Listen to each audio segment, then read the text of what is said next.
Boleh. Bismillahirrahmanirrahim. Assalamualaikum warahmatullahi wabarakatuh.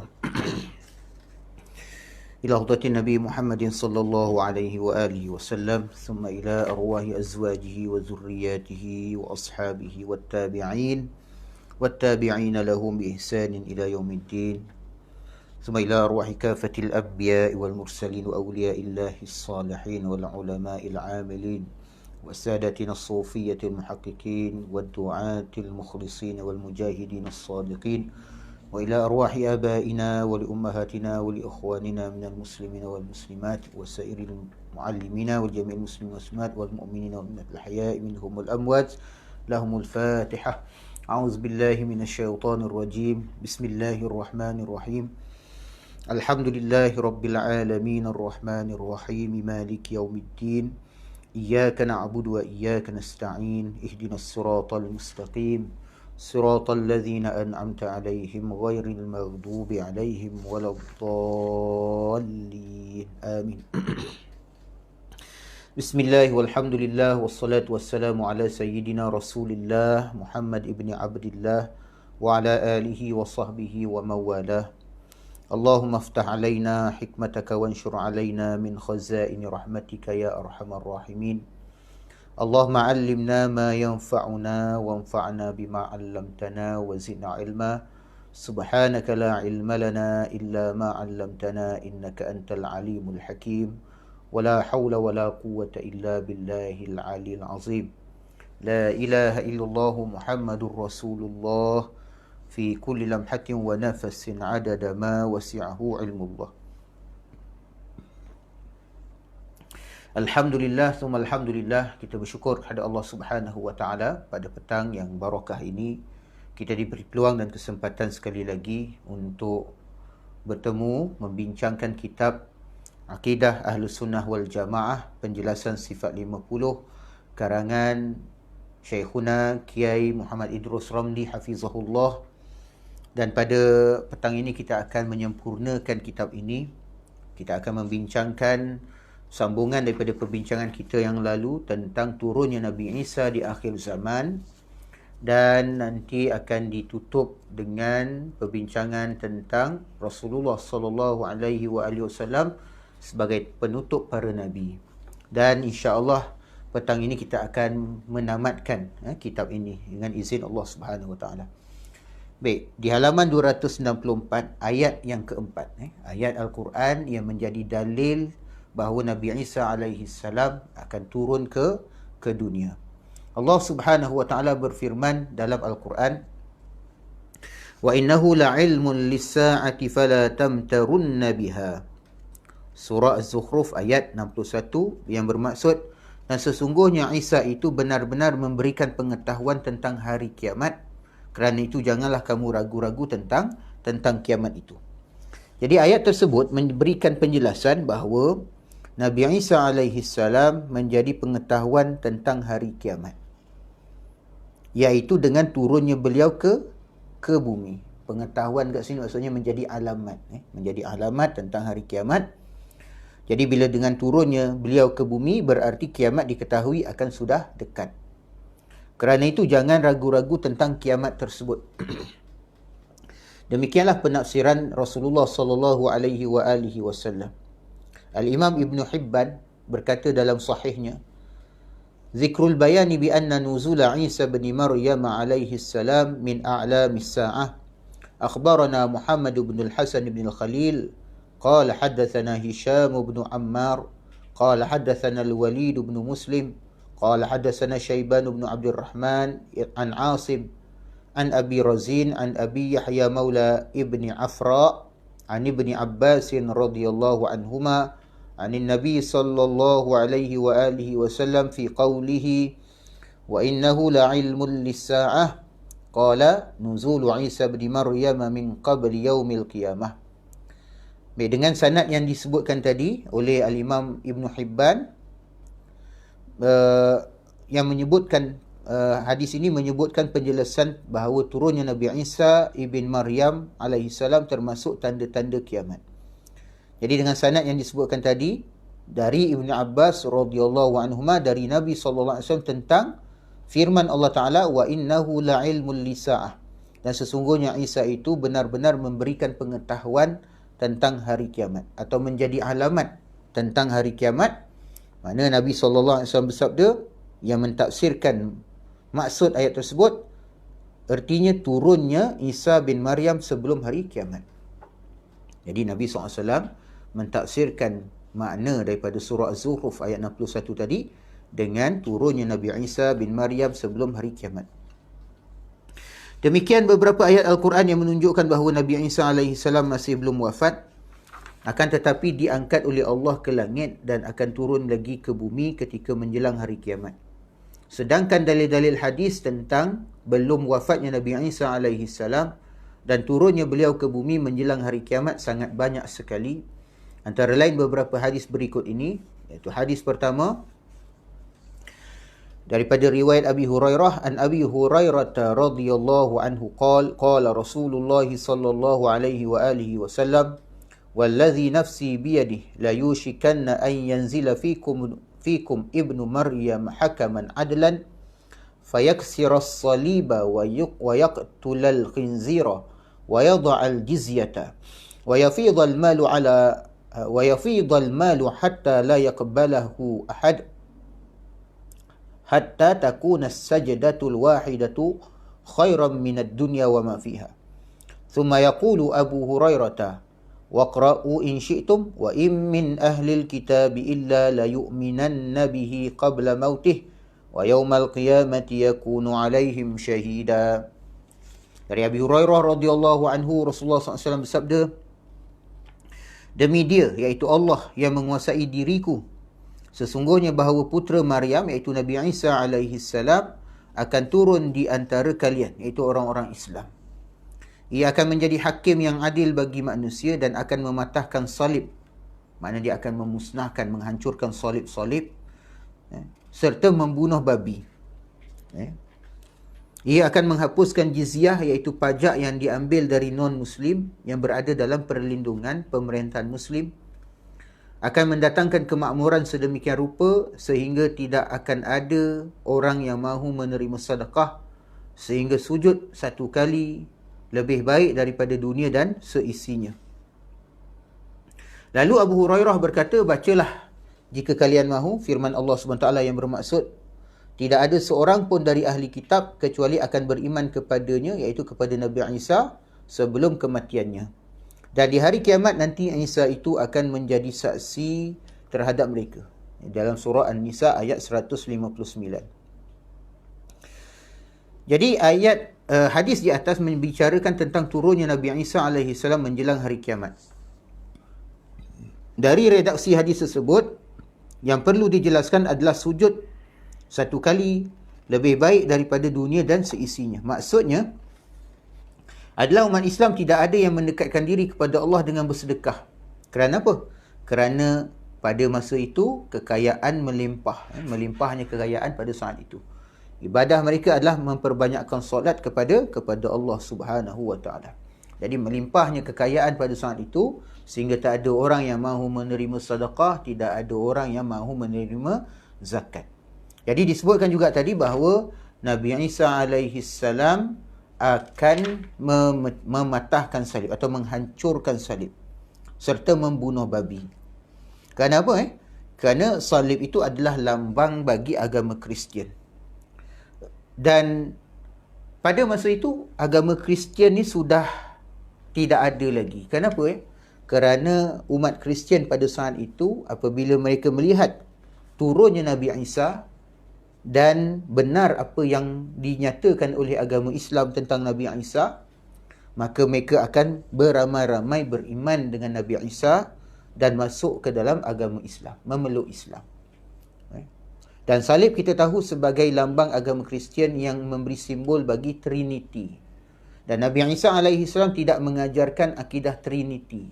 Akidah Trinity ni maksudnya mereka percaya bahawa Allah itu ada 3 oknum ataupun bahagian. Allah sebagai bapa, Allah sebagai anak iaitu Isa, dan Allah sebagai Roh Kudus. Dan ini tidak pernah diajarkan oleh Nabi Isa AS maupun murid-muridnya.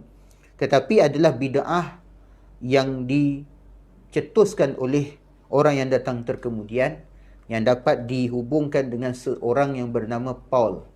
Di mana Paul telah mengubah ajaran Nabi Isa yang asalnya mengajarkan tauhid, akhirnya membawa kepada faham Trinity. Selain itu, Paul juga telah menghalalkan apa yang selama ini diharamkan oleh ajaran Nabi Isa alaihi salam, iaitu haram memakan khinzir. Kerana dalam akidah yang diajarkan oleh Nabi Isa, syariat yang dibawa oleh Nabi Isa maupun nabi-nabi yang terdahulu, sebagaimana yang termaktub di dalam kitab Taurat maupun kitab Injil, bahawa khinzir itu adalah haram. Tapi Paul, kerana dia mahu menarik lebih ramai orang-orang yang bukan Bani Israel untuk menganut agama Kristian ataupun ajaran yang dibawa olehnya, maka dia menghalalkan khinzir. Lalu ramailah orang-orang yang bukan Bani Israel memeluk ajaran Kristian yang dibawa oleh Paul. Maka salib tadi sebagai lambang kepada perubahan akidah yang dibawa oleh Nabi Isa daripada tauhid kepada Trinity. Dan kemudian babi itu adalah lambang kepada perubahan syariat yang dibawa oleh Nabi Isa oleh Paul. Jadi bila Nabi Isa turun, Nabi Isa mengembalikan semula umat Kristian yang selama ini telah tersesat dalam akidah dan syariatnya kepada pangkuan Islam. Maka disebutkan dalam hadis ni bahawa Nabi Isa AS akan mematahkan salib serta membunuh babi. Ini sebagai suatu isyarat di mana tidak ada lagi orang Kristian, kerana mereka semua tu akan memeluk Islam. Dan ini diperkuatkan lagi apabila disebutkan di sini baginda Nabi Isa AS akan menghapuskan jizyah. Jadi menghapuskan jizyah, kerana jizyah ni ialah pajak yang memang ada dalam syariat Islam, dan pajak ini diambil daripada non-Muslim yang berada dalam perlindungan pemerintahan Muslim. Jadi ini satu gambaran bahawa pada ketika itu orang-orang ahli kitab ni beramai-ramai akan masuk Islam, sehingga tidak ada lagi orang Kristian yang akan diambil pajak, kerana semua sudah menjadi Muslim. Kerana pajak ataupun jizyah diambil daripada non-Muslim yang berada di bawah perlindungan orang Islam. Tapi oleh kerana dah tak ada dah non-Muslim yang tersebut, kerana mereka masing-masing sudah menjadi Muslim, maka tidak ada lagi jizyah. Kerana itulah kenapa akhirnya Nabi SAW memetik firman Allah Ta'ala dalam surah An-Nisa ayat 159 sebagai suatu penegasan bahawa nanti ahli kitab, iaitu orang-orang Kristian maupun orang-orang Yahudi yang jujur, mereka semua akan beriman dengan Nabi Isa. Wa in min ahli al-kitab illa la yu'minanna bihi qabla mautih wa yawmal qiyamati yakunu alaihim syahida. Tidak ada seorang pun dari ahli kitab, iaitu dari kalangan orang-orang Yahudi maupun orang-orang Nasrani maupun orang-orang Yahudi yang betul-betul jujur mencari kebenaran, nescaya mereka akan beriman kepadanya. Tidak ada seorang pun dari ahli kitab, dari kalangan Yahudi dan Kristian, kecuali akan beriman kepadanya, iaitu kepada Nabi Isa, sebelum kematian Nabi Isa. Dan nanti di hari kiamat, Nabi Isa itu akan menjadi saksi terhadap mereka. Hadis yang kedua, An Abi Hurairah radhiyallahu anhu anin Nabi sallallahu alaihi wa alihi wasallam qala al-anbiya'u ikhwatun li'allatin ummahatuhum shatta wa dinuhum wahid wa ana awla an-nasi bi Isa ibn Maryam li'annahu lam yakun baini wa bainahu nabiy wa innahu nazilun fa idza ra'aytumuhu fa'rifuhu rajulun marbu'un ila al-humrati wal bayad alayhi thawbani mumassarani ka'anna ra'sahu yaqtur wa illam yusibhu balal fayaduqqu as-saliba wa yaqtulu al-khinzira wa yad'u al-jizyata wa yad'u an-nasa ila al-islam fayuhliku Allahu fi zamanihi al-milal kullaha illa al-islam wa yuhliku Allahu fi zamanihi al-masih ad-dajjal thumma taqa'u al-amanatu 'ala al-ardi hatta tarta'a al-usud ma'a al-ibil wan-nimara ma'a al-baqar wadh-dhi'ab ma'a al-ghanam wa yal'ab as-sibyanu bil-hayyat la tadurruhum fayamkuthu 40 sanah thumma yutawaffa wa yusalli 'alaihi al-muslimuna wa yadfinunah. Dari Abi Hurairah radhiyallahu anhu, Nabi sallallahu alaihi wa alihi wasallam bersabda, para nabi itu bagaikan saudara seayah ibu mereka berbeza-beza. Maksudnya para nabi ni umpama adik-beradik sebapa, walaupun ibu mereka tu berbeza-beza. Ayat agama mereka satu. Aku adalah orang yang paling dekat dengan Isa ibn Maryam, kerana tidak ada nabi di antara aku dengannya. Kerana lepas Nabi Isa, selang dalam 5 abad, datanglah Nabi Muhammad sallallahu alaihi wasallam. Tidak ada nabi antara Nabi Isa dan jagat Nabi Muhammad sallallahu alaihi wasallam. Sesungguhnya dia akan turun. Maka apabila kalian melihatnya, maka kenalilah seorang laki-laki yang perawakannya sedang. Warna kulitnya antara merah dan putih. Tidak terlalu merah dan tidak terlalu putih. Mana antara merah dan putih. Mana orang yang berkulit cerah. Mengenakan 2 baju kekuning-kuningan. Seakan-akan rambut kepalanya menitiskan air meskipun tidak dikena air. Maka ia akan mematahkan salib, membunuh babi, menghapuskan jizyah iaitu pajak yang diambil dari non-Muslim yang berada dalam perlindungan pemerintahan Muslim, mengajak manusia pada agama Islam hingga pada masanya Allah membinasakan. Sehingga pada masanya Allah membinasakan semua agama kecuali Islam. Pada masanya Allah akan membinasakan Al-Masih Dajjal. Kemudian keamanan akan terjadi di muka bumi, sehingga unta akan merumput bersama singa. Unta akan merumput makna makan rumput di samping singa. Singa duduk kat tepi tu. Singa tak kacau pun unta. Macan ni maksud harimau. Macan ni bahasa Jawa. Maksudnya harimau. Harimau akan bersama-sama dengan sapi, dengan lembu. Lembu makan rumput, harimau duduk tepi. Tak usik pun. Dia jaga. Berkawan baik masa tu. Serigala bersama kambing. Serigala yang garang tu, yang memang makanannya kambing, tapi kali ni dia tak usik dah kambing tu. Kambing tu akan makan bersama-sama dengan serigala di tepi tu. Anak-anak akan bermain dengan ular dan tidak membahayakan mereka. Lalu ia, iaitu Nabi Isa alaihi salam, akan menetap selama 40 tahun.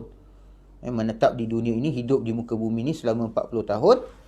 Kemudian wafat dan umat Islam akan mensolati dan membumikannya. Hadis ini diriwayatkan oleh Imam Ahmad, juga oleh Ishaq bin Rahawayh, dan disahihkan oleh Ibnu Hibban. Hadis sebelum tadi itu, hadis pertama itu adalah riwayat daripada Al-Imam Al-Bukhari dan Muslim. Hadis yang sahih. Baik. Manakala hadis ketiga pula, an Abi Hurairah radhiyallahu anhu qala Rasulullah sallallahu alaihi wa alihi wasallam والذي نفس أبي القاسم بيده لينزلن عيسى بن مريم إماما مقسطا وحكما عدلا فلا يكسرن الصليب ولا يقتلن الخنزير ولا يصلحن ذات البين ولا يذهبن الشحناء ولا يعرضن عليه المال فلا يقبله ثم لئن قام على قبري فقال يا محمد لأجيبنه. Maksudnya dari Abi Hurairah radhiyallahu anhu, Rasulullah sallallahu alaihi wasallam bersabda, demi dia yang menguasai Abul Qasim. Abul Qasim ni ialah kunyah ataupun gelaran yang diberikan kepada baginda Rasulullah sallallahu alaihi wasallam. Isa bin Maryam, kata Rasulullah, akan benar-benar turun sebagai pemimpin dan hakim yang adil. Ia benar-benar akan mematahkan salib, membunuh babi, mendamaikan orang-orang yang bermusuhan, menghilangkan kebencian, dan harta benda akan benar-benar ditawarkan kepadanya, maka ia tidak menerimanya. Kemudian apabila ia berdiri di samping makamku dan berkata, ya Muhammad, aku pasti menjawabnya. Maknanya Nabi Isa AS berdiri di samping makam Rasulullah SAW di Masjidun Nabawi di Madinah, di Raudah itu. Dia memanggil baginda Rasulullah SAW, ya Muhammad. Maka Rasulullah SAW pasti akan menjawab dengan jawapan yang nyata kepada Sayyidina Isa AS. Hadis yang diriwayatkan oleh Abi Ya'la dan hukumnya adalah sahih. Hadis yang keempat pula ialah hadis daripada riwayat Huzaifah ibn Asid. An Huzaifah ibn Asid al-Ghifari radhiyallahu anhu qala اطلع النبي صلى الله عليه وآله وسلم علينا ونحن نتذاكر فقال ما تذاكرون قالوا نذكر الساعة قال إنها لن تقوم حتى ترون قبلها 10 آيات فذكر الدخان والدجال والدابة وطلوع الشمس من مغربها ونزول عيسى بن مريم عليه السلام ويأجوج ومأجوج وثلاثة خسوف خسف بالمشرق وخسف بالمغرب وخسف بجزيرة العرب وآخر ذلك نار تخرج من اليمن تطرد الناس إلى محشرهم.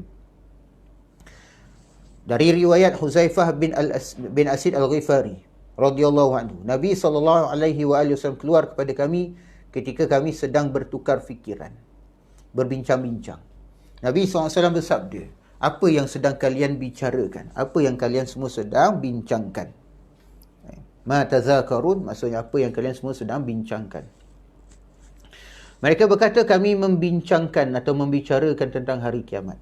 Nabi SAW bersabda, sesungguhnya kiamat tidak akan terjadi sehingga sebelumnya kamu melihat 10 tanda.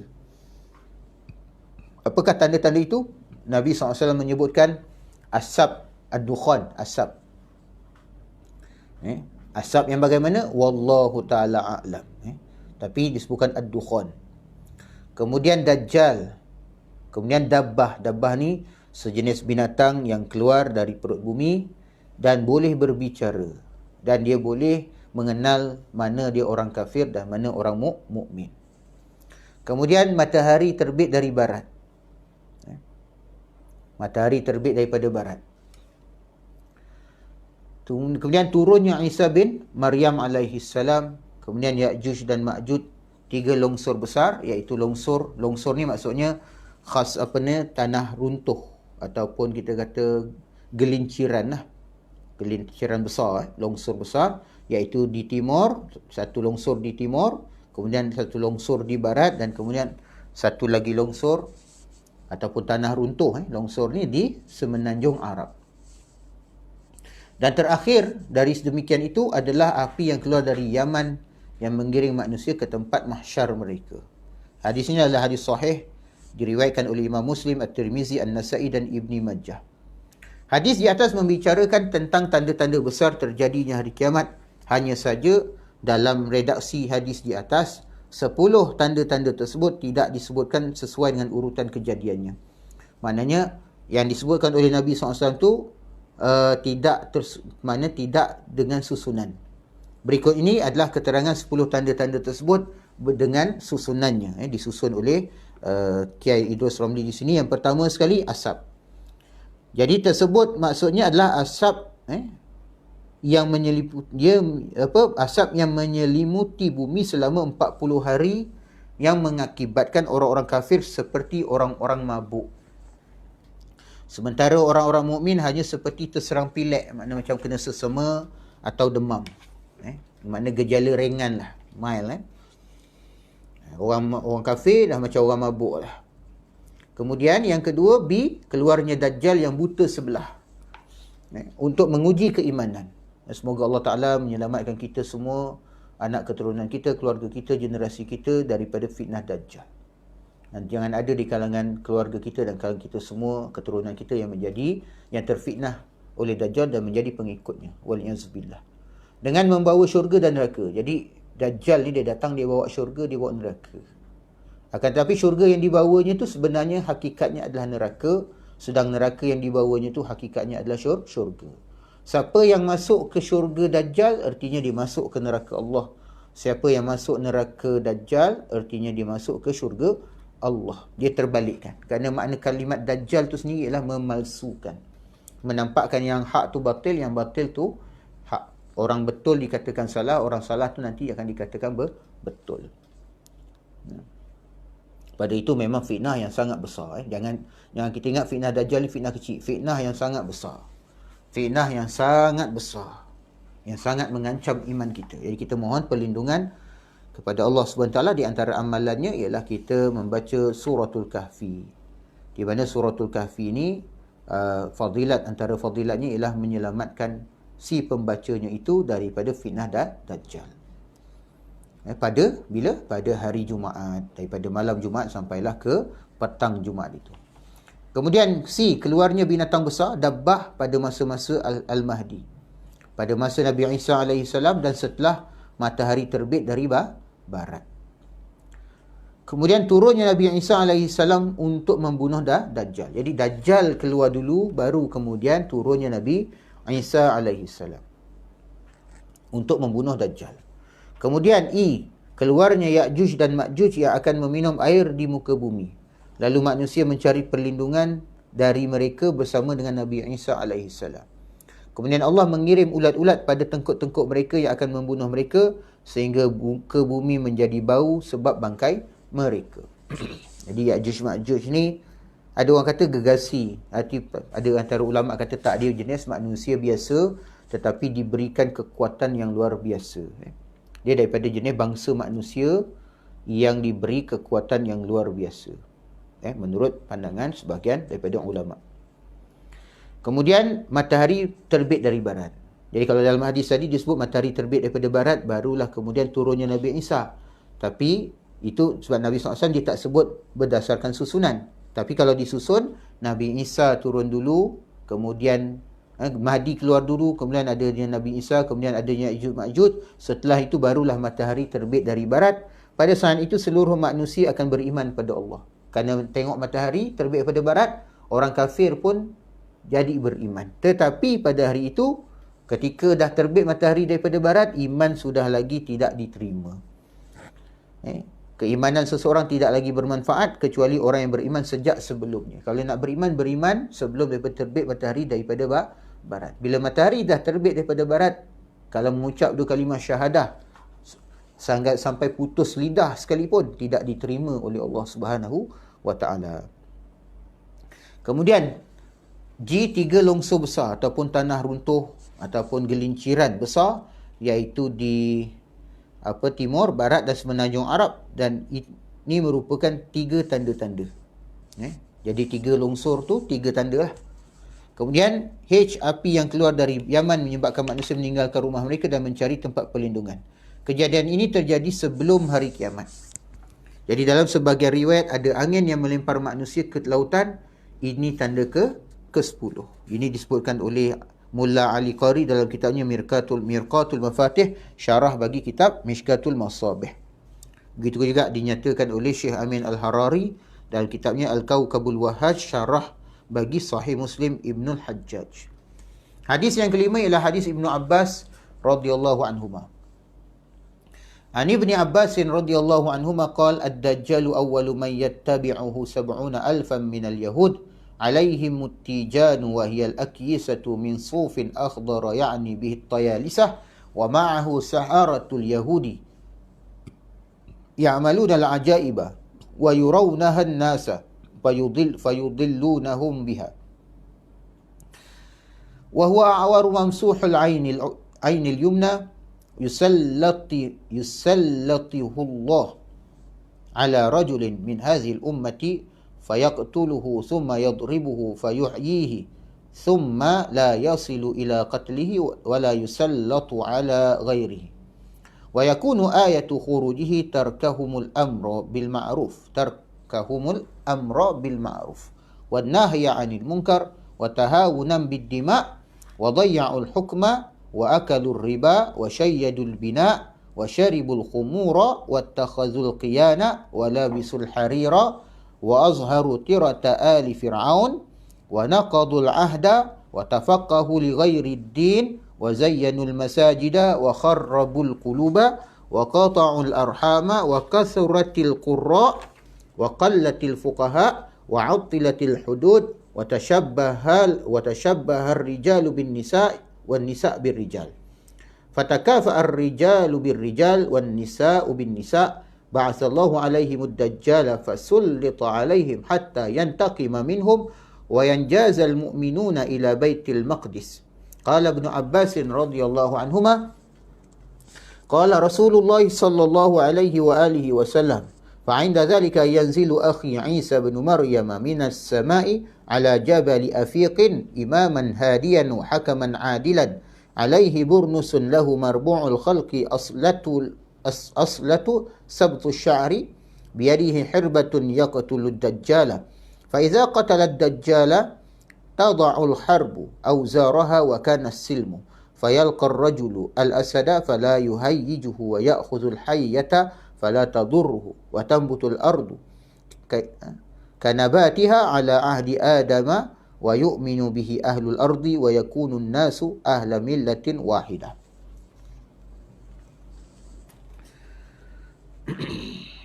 Jadi disebutkan di sini Ibnu Abbas radhiyallahu anhuma berkata, orang yang pertama kali mengikut Dajjal adalah 70,000 orang-orang Yahudi.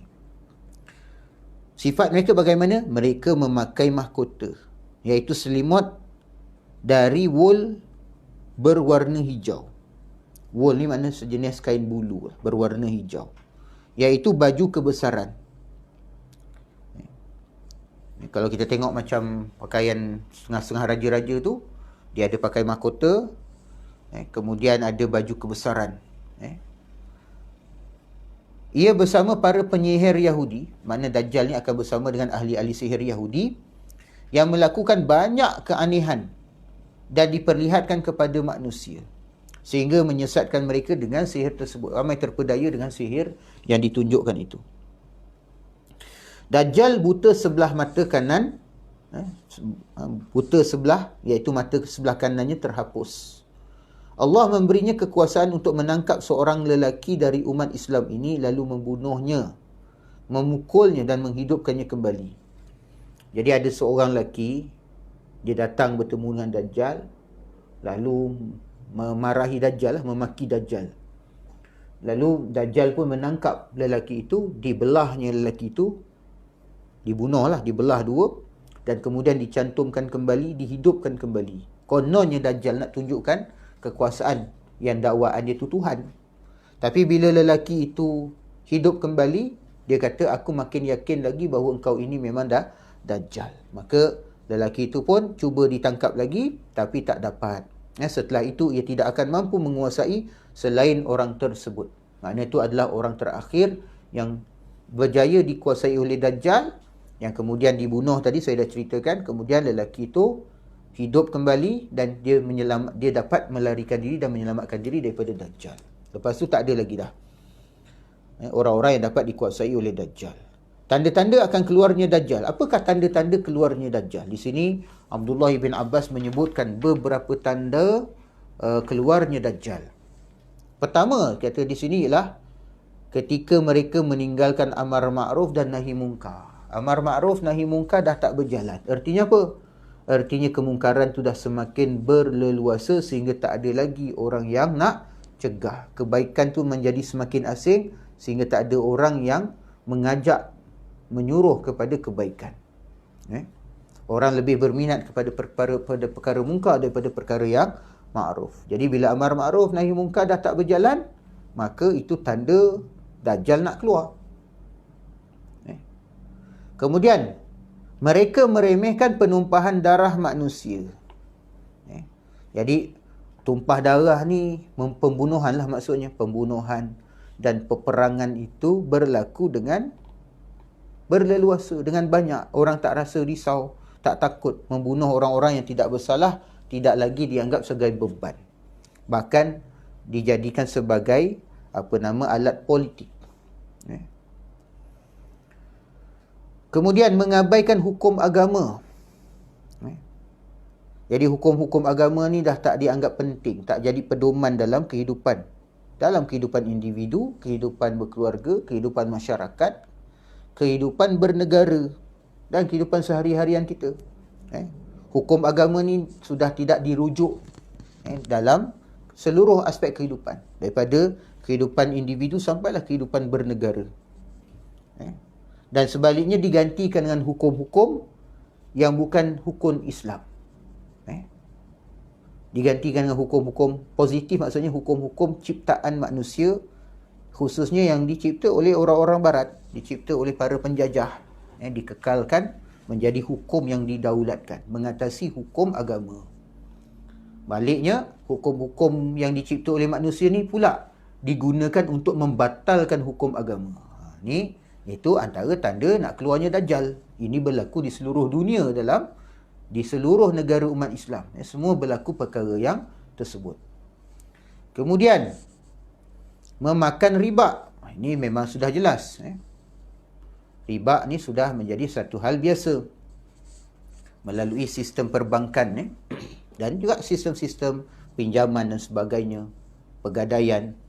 Riba ni dah menjadi suatu yang lumrah. Membangun bangunan yang megah-megah.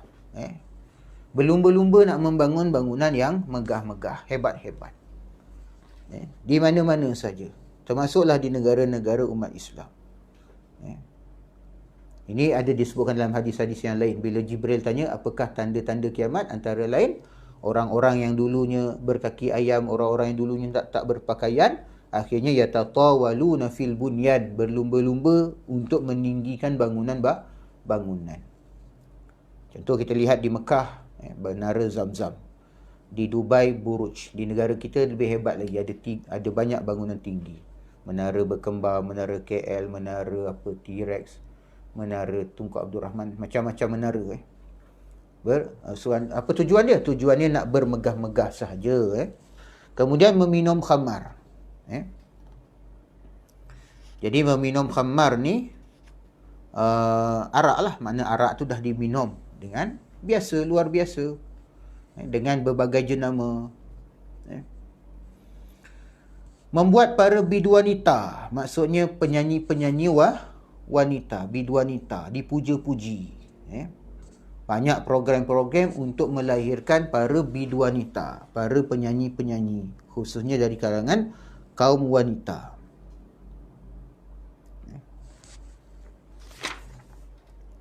Disebutkan dalam hadis Nabi SAW, maksud bidwanita tu apa dia? Al-qiyan. Al-qiyan. Kemudian memakai sutera. Untuk orang-orang yang diharamkan memakai sutera. Kemudian menampakkan penampilan keluarga Fir'aun. Maknanya kehidupan tu memuja cara hidupnya Fir'aun. Yang menampakkan penampilan keluarga Fir'aun. Yang bermewah-mewahan, yang menindas orang lain, merampas hak orang, bermewah-mewahan dengan keduniaan. Kemudian melanggar perjanjian. Kemudian mempelajari agama bukan kerana agama. Maksudnya apa? Orang-orang belajar ilmu agama bukan lagi untuk menegakkan ajaran agama. Bukan nak memperjuangkan agama. Bukan nak melakukan amar ma'ruf dan nahi munkar. Tetapi untuk mencari ijazah, mencari gelaran, mencari title. Agar mudah mencari pekerjaan. Nak mencari makan. Kemudian disebutkan lagi di sini, memperindah masjid-masjid. Masjid-masjid diperindahkan, tetapi dalam waktu yang sama kosong daripada hidayah, maksudnya tidak dimakmurkan. Contoh dalam satu riwayat daripada Al-Baihaqi daripada Sayyidina Ali bin Abi Talib, disebutkan, dinyatakan, masajiduhum amiratun wa hiya khurabun minal huda. Masjid-masjid tu tersergam indah tetapi kosong daripada hidayat. Maknanya tidak dimakmurkan dengan aktiviti-aktiviti keagamaan yang sepatutnya. Solat-solat jemaah juga menjadi kurang. Kemudian merosak hati mereka. Merosak hati ni maknanya dengan perkara-perkara dosa, maksiat, hiburan yang dapat merosakkan hati. Memutuskan hubungan kekerabatan. Kemudian banyaknya para penceramah, sedikitnya orang-orang yang mengerti ilmu agama. Penceramah ramai, tetapi yang faham betul ilmu agama ni tak ramai. Kemudian hukum-hukum had, maknanya hukum-hukum hudud telah dibatalkan. Maknanya negara-negara Islam tidak lagi menerapkan hukuman hudud bagi orang-orang murtad, bagi para pembunuh, penzina, pencuri, dan macam-macam lagi bentuk hukum hudud yang telah ditetapkan di dalam Al-Quran. Itu juga tanda-tanda keluarnya Dajjal. Kemudian kaum lelaki menyerupai kaum wanita. Kaum wanita pula menyerupai kaum lelaki. Lalu kaum lelaki merasa cukup sesama lelaki dan kaum wanita merasa cukup sesama wanita. Ini gambaran kepada gerakan LGBT. Lesbian, gay, bisexual dan transgender. Juga dengan gerakan feminisme.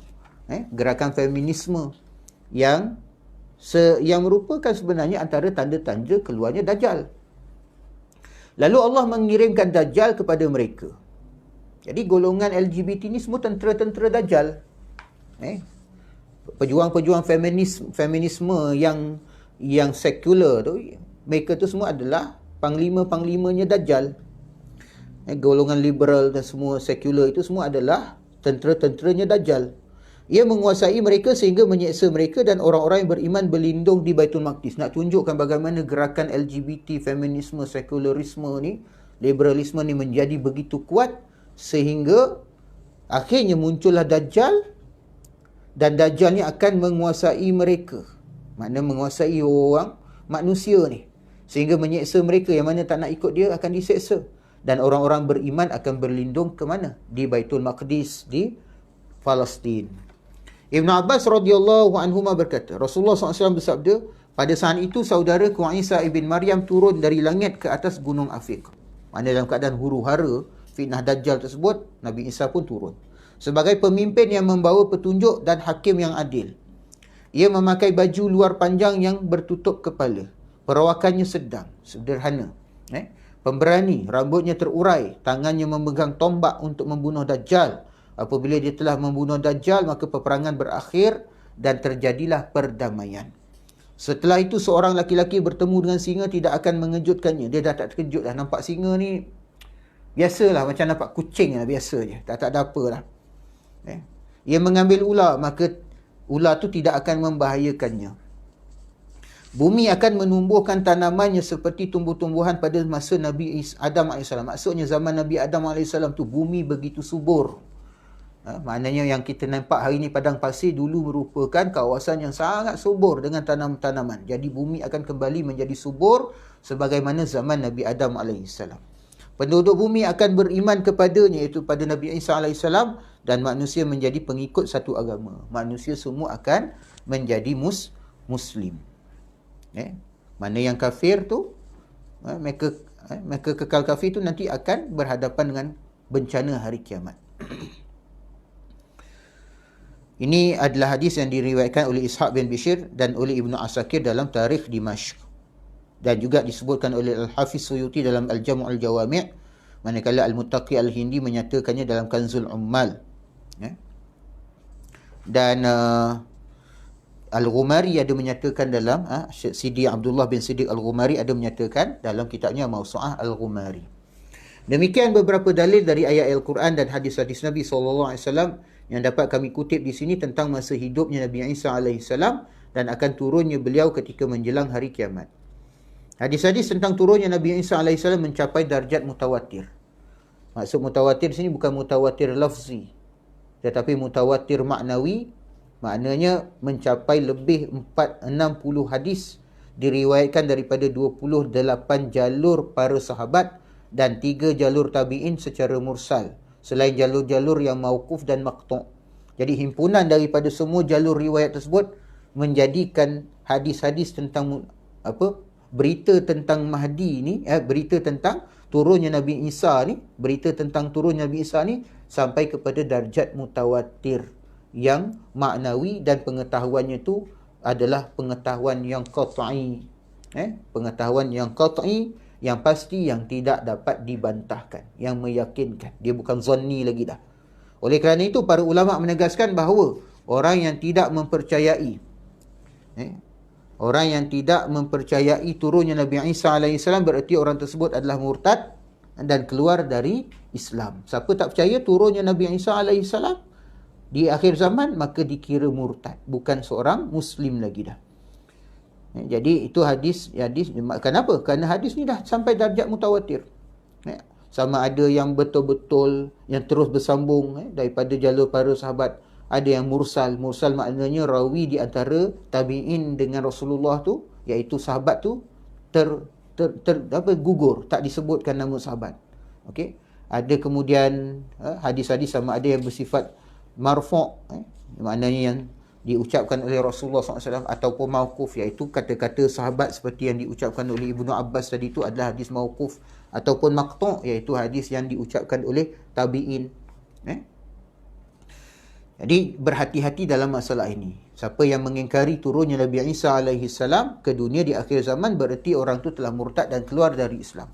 Para ulama juga telah menulis kitab-kitab khusus tentang turunnya Nabi Isa AS ke bumi sebelum hari kiamat.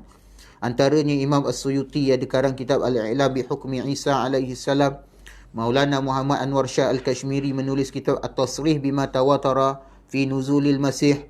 Kemudian Syekh Abdullah ibn Siddiq Al-Ghumari juga menulis dua kitab, iaitu Iqamatul Burhan ala Nuzuli Isa Akhiriz Zaman dan Aqidatu Ahli Islam fi Nuzuli Isa alaihi salam. Ini ada disebutkan dihimpunkan dalam Mausu'ah Al-Imam Abdullah bin Siddiq Al-Ghumari. Kemudian permasalahan ini perlu kami jelaskan kerana beberapa kaum modernis, golongan modernis, mengeluarkan fatwa dan berpendapat bahawa Nabi Isa AS telah wafat dan tidak akan turun lagi ke bumi. Hatta orang Kristian sendiri pun percaya Nabi Isa akan turun ke bumi. Ada dinyatakan dalam kitab mereka, dalam Book of Revelation, dalam perjanjian baru, boleh tengok dalam Bible, dalam Book of Revelation dinyatakan bahawa Nabi Isa mereka yakini turun ke dunia.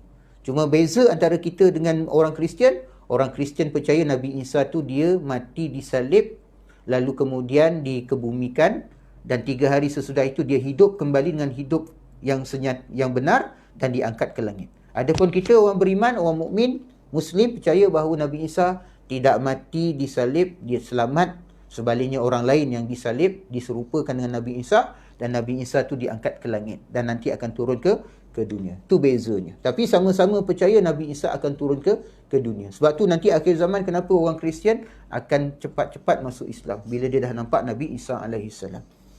Rasulullah sallallahu alaihi wasallam penutup para nabi. Ini bab yang terakhir daripada kitab ini dan terakhir daripada kuliah kita. Di antara keyakinan yang mendasar umat Islam adalah keyakinan bahawa Nabi Muhammad sallallahu alaihi wasallam adalah penutup para nabi dan rasul.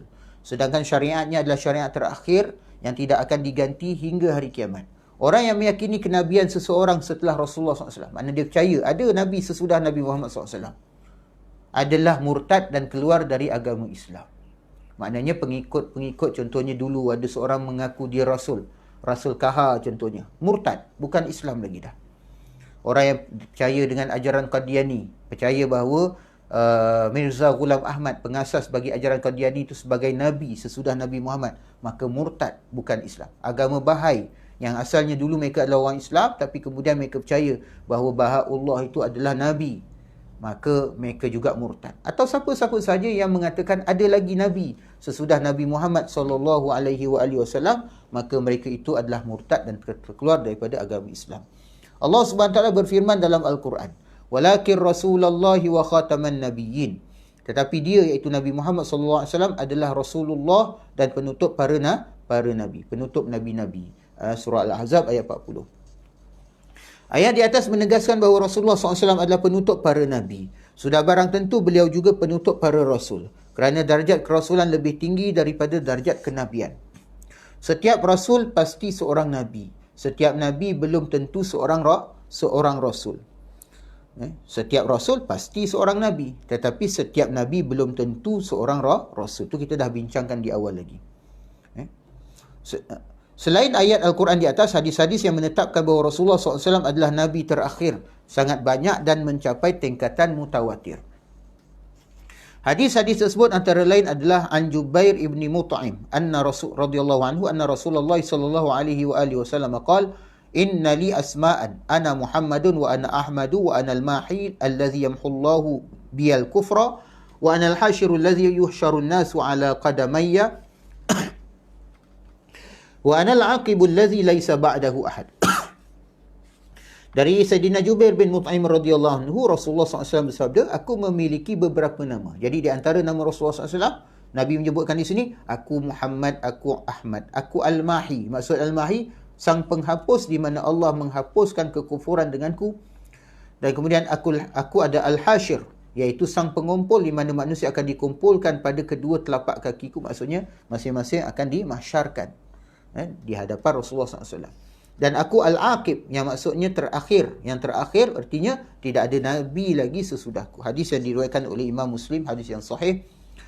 An Thawban radhiyallahu anhu qala Rasulullah sallallahu alaihi wasallam innahu sayakunu fi ummati 30 kadzdzabun kulluhum yaz'umu annahu nabi wa ana khatamun nabiyyin la nabiyya ba'di Dari Sauban radhiyallahu anhu, Rasulullah SAW bersabda, sesungguhnya pada umatku akan muncul 30 orang para pendusta, semuanya mengaku sebagai Nabi. Akulah penutup para Nabi, tidak ada Nabi sesudahku. Hadis yang sahih, riwayat Imam Tirmizi.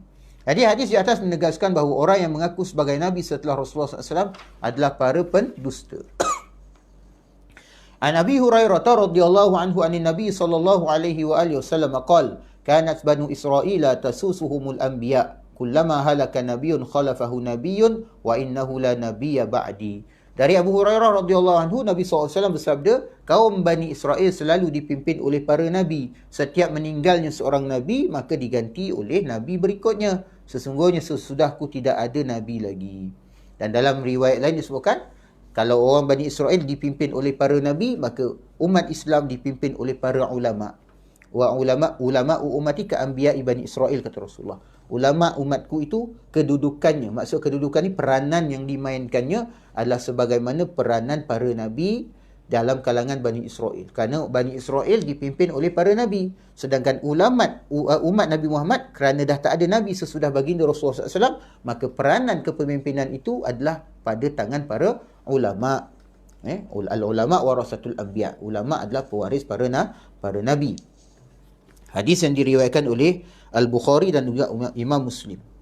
Hadis yang sahih. An Jabirin radhiyallahu anhu anin Nabi sallallahu alaihi wa alihi wasallam qala masali wa masalul anbiya'i kamasali rajulin bana daran fa atammaha wa akmalaha illa mawdi'a labinatin faja'ala an-nasu yadkhulunaha wa yata'ajjabuna minha wa yaquluna laula mawdi'ul labinah qala Rasulullah sallallahu alaihi wa alihi wasallam fa ana mawdi'ul labinati jitu fa khatamtul anbiya. Dari Jabir radhiyallahu anhu, Rasulullah sallallahu alaihi wa alihi wasallam bersabda, perumpamaanku dengan nabi-nabi yang lain seperti seseorang yang membangun rumah dan menyempurnakan bangunannya kecuali tempat satu batu bata. Mana ada satu batu bata, tempat satu kosong.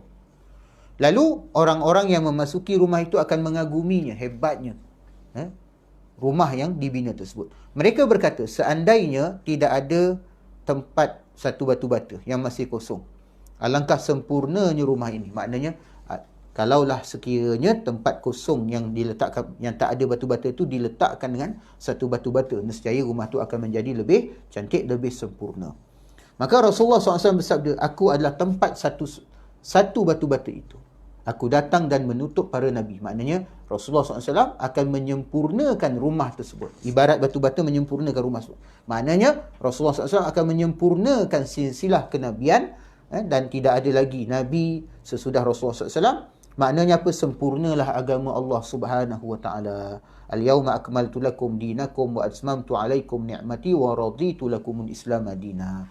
Hari ini adalah hari di mana aku, iaitu Allah Subhanahu wa taala, menyempurnakan agama kamu dan menyempurnakan ke atas kalian nikmat-nikmatku ke atas kamu, serta aku redha Islam sebagai agama buat kamu semua. Jadi Rasulullah sallallahu alaihi wasallam adalah penutup bagi para nabi alaihi wassalatu wassalam. Tidak ada lagi nabi sesudah baginda. Hadis-hadis di atas menegaskan bahawa Rasulullah sallallahu alaihi wasallam adalah penutup para nabi dan rasul. Hadis tadi diriwayatkan oleh Imam Bukhari dan Imam Muslim, merupakan hadis yang sahih. Jadi dengan perbincangan ini, iaitu tentang Nabi Muhammad sallallahu alaihi wasallam sebagai penutup bagi sekalian nabi, maka begitulah juga kita menutup pengajian kita ini. Maka tamatlah perbincangan kita dengan bab ini, dan semoga Allah Subhanahu Wa Taala memberkati serta menerima amal kita dan menjadikannya ilmu yang bermanfaat buat kita, serta memberi taufik kepada kita untuk beramal dengan ilmu yang kita ketahui dan menyampaikannya kepada orang lain, dan semoga dia menjadi cahaya dalam hidup kita di dunia dan di akhirat, menjadi asbab kepada syafaat kita nanti di akhirat, dan diselamatkan kita daripada azab neraka dan dimasukkan kita dalam syurga, disimpunkan kita bersama-sama dengan Rasulullah sallallahu alaihi wasallam dan para nabiyin, siddiqin, syuhada dan salihin, insya-Allah.